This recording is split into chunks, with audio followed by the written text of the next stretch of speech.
What's up, guys? This is Vinay and welcome to Set Up to Win, where we help get your life to that next level. Pretty much everyone wants to get rich. Getting rich is part of the American dream, and it always has been. When you're rich, you can drive those fancy cars, you can go on those exotic vacations, and you can party in the fanciest clubs. It sounds like a fun life, right? But getting rich is only part of what you need to do for you to live your dream life. I'm going to talk about how the rich get rich and stay rich. Again, this is not financial advice. These are just my opinions. The first step to getting rich and staying rich is fairly obvious. It is to make money. Now, a lot of people think this is as simple as it gets. The thought is that if you make a bunch of money, you're pretty much set for life. What if you were a high-profile plastic surgeon and made $500,000 a year? You should be pretty set, right? You can have those fancy cars, the big mansion, go on those fancy vacations, all that stuff. Well, what if you spent every dime you made living that lavish lifestyle? Are you living a rich life? Sure, but you're spending the money as fast as you make it. If you wanted to keep that lifestyle, you would need to keep working, making that same amount of money every year to pay for all those extravagant things. You would basically need to stay on that hamster wheel of working for the rest of your life. If you're trying to get ahead, you need to remember, it's not how much you make, it's how much you keep. Which brings me to my second point in how to get rich and stay rich, which is to keep the money you make. This seems fairly obvious, but it's a lot easier said than done. Simply put, if you don't keep the money you make, how do you have any chance of getting ahead? Dave Ramsey tries to help Americans live beneath their means, basically to spend less than they make. For most Americans, listening to Dave Ramsey's advice is helpful. After all, burying yourself in consumer debt most likely won't allow you to get ahead. But if you just listen to Dave Ramsey, all you're doing is learning how to play defense. It'll keep you from being broke, but this defensive thinking alone can only get you so far. But you need to have a good offensive strategy as well, something that helps you make more money. And that requires intelligent investing. Investing in vehicles where you preserve your capital and also grow it. After all, if you only save money, you will end up losing it slowly due to inflation. Your dollar today will be worth less tomorrow because of its buying power diminishing over time.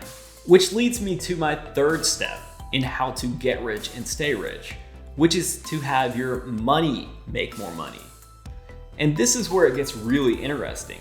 If you master this step, you'll be able to build your empire, but you'll also be able to build a legacy that can last for generations. It's all about putting your money to work. But you have to be really careful about where you put your hard-earned money. Listen real quick to Warren Buffett's 2 rules of investing. Rule number 1, never lose money. Rule number 2, never forget rule number 1.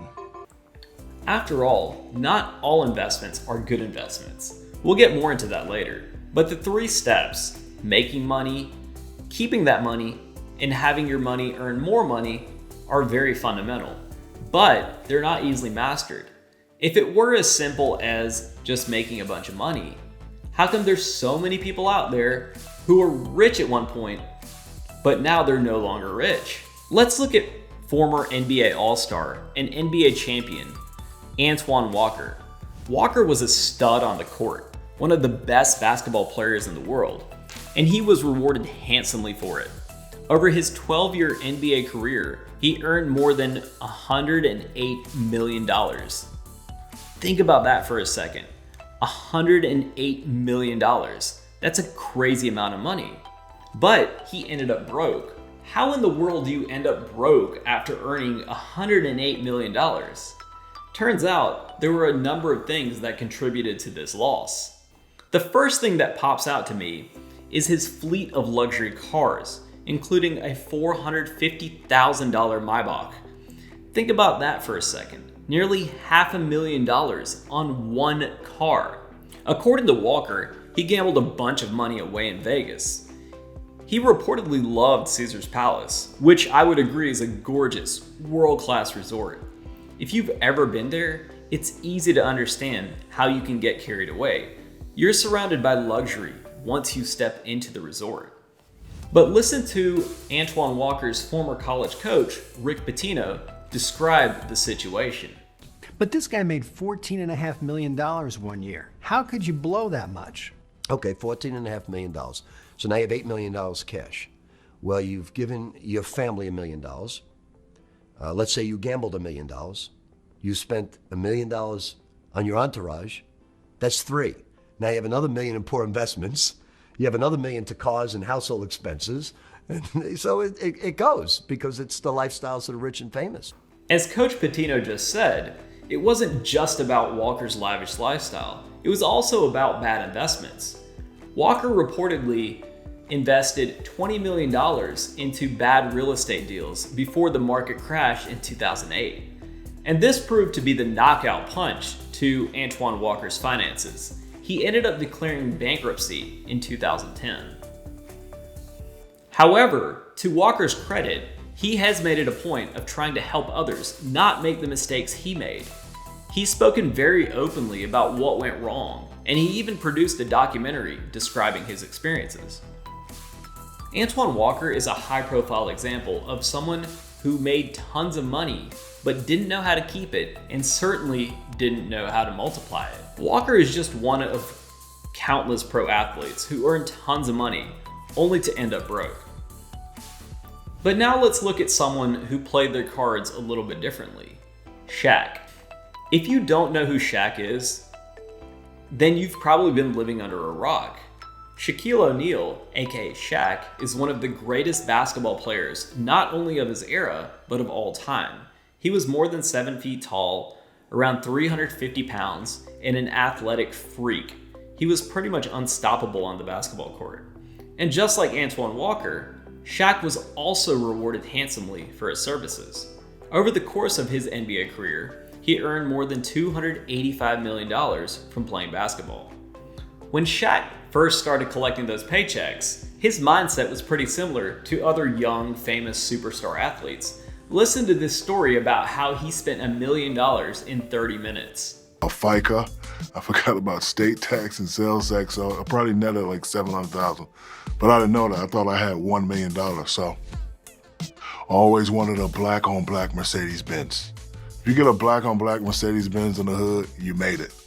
So I go get it, boom, 150,000, and then I also had no negotiating skills. Whatever it said on the sticker, guy was like 150. I mean, I probably could have got it for 120, not at 130. He said 150. All right, I got $1 million. Because in my mind, 150 minus $1 million, I still got 850 left. I'm still good. So I get home. My father said, "That's nice. Where's mine at?" I was like, "You know what? You're right. So if it wasn't for you, I wouldn't be here right now." Me and him, we get in the car, go get the exact same car for him. We get home, my mom's a little jealous. "Where's mine at?" You know what? Spend 300,000, 300 minus $1 million, I got 700 left.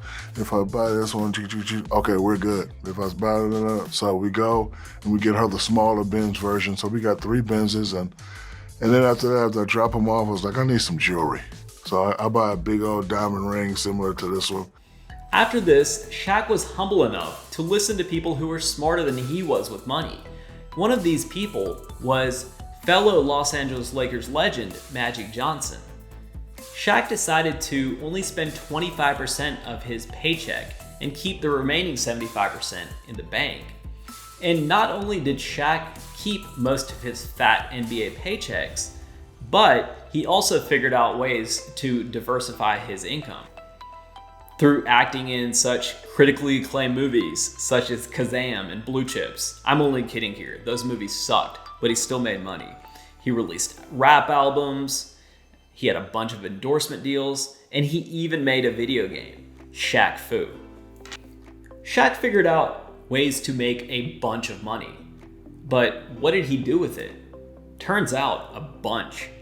Shaq was an early investor in Google. He also owns tons of franchises, including Auntie Annie's, Five Guys, Papa John's, and many more. Shaq went on to win 4 NBA championships and is now worth an estimated $400 million, making him one of the wealthiest former athletes in the world. He mastered all 3 steps. Shaq figured out how to make money and lots of it, but he also figured out how to keep it and multiply it. So comparing these 2 stories, Antoine Walker and Shaquille O'Neal, can teach us a lot. Sure, it looks like Walker had a lot of fun during his career, but it looks like Shaq did as well. It's just a difference of short-term versus long-term thinking. And make sure to check out part 2 of this series, where we give you tips on how you can apply these lessons to your own life. I hope you liked this video, and I'd love to hear your thoughts, so please comment below. And if you enjoyed this video, like, share, and of course subscribe. I'll see you guys next time.